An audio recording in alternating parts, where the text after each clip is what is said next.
Okay, this is our KTAR.com version of Hunger Games. It's called Take 5 for Foodies, and I wish we had more than 5 because Koji Hashimoto from Hana, this is like going to a food gallery. This is art. That's very important in Japanese dining, isn't it? The appearance of the food. Yes, sir.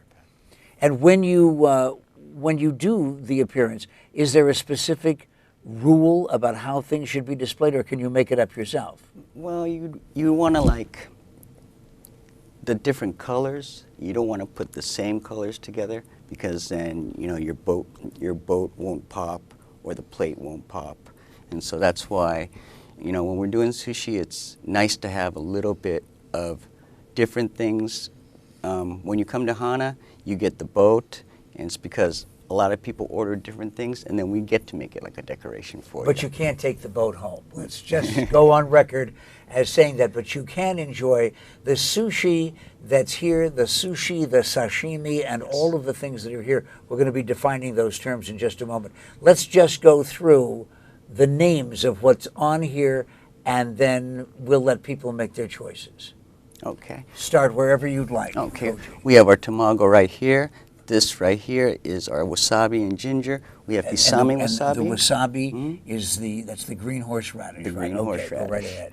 And then we have topiko eggs right here, yellowtail, tuna, and salmon sashimi, a quail egg shooter that we did at Devour, sweet shrimp with the whole fries heads. This is our sea urchin. Right here is our oysters.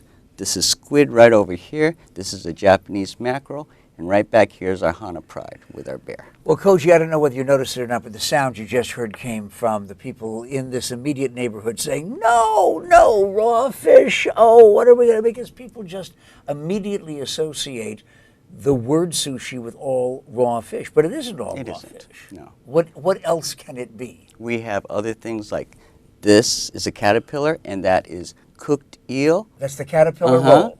And it's cooked eel with avocados on top. And so there is a lot of cooked sushi also. Could you just simply define sushi, what it is and what it isn't? Sushi is, raw fish on top of rice.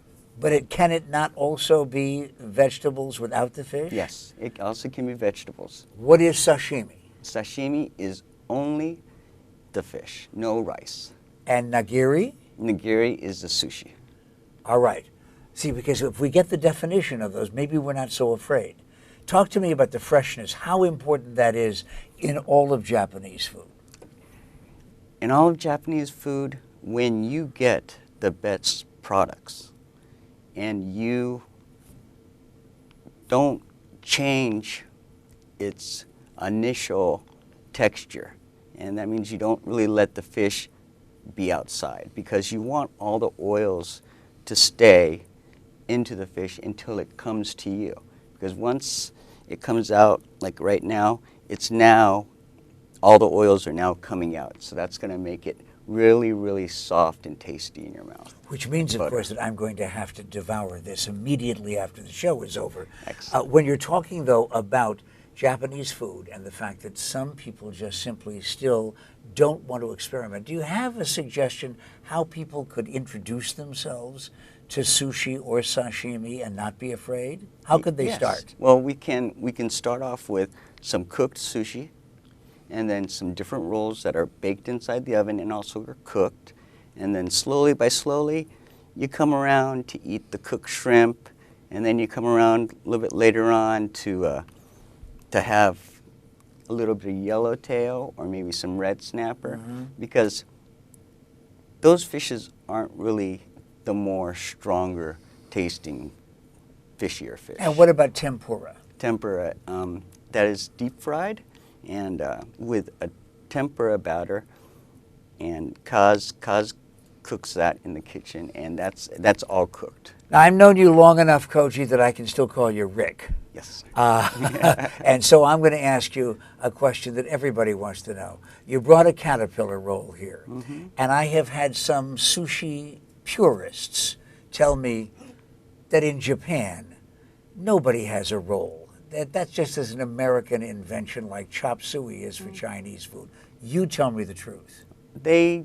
Some sushi bars, they still stay traditional, but now, because of America's influence upon the roll, they are now offering those rolls in actually Japan too. Okay, now I'm going to tell everybody how it is they can start. This is how an Irish guy does it, and if I can do it, you can too. So, if you're going to start, you have the little dish in front of you. Yes. And I happen to like wasabi, and this wasabi is fresh. And then you put the soy sauce on here. All of it is to taste. There's no rules about it. The only rule, as a matter of fact, is that you have to watch Take 5 for Foodies on KTAR.com all the time. And if you're going to go for sushi, you better go to Hana. It's on 7th Avenue in Phoenix. You'll have no regrets.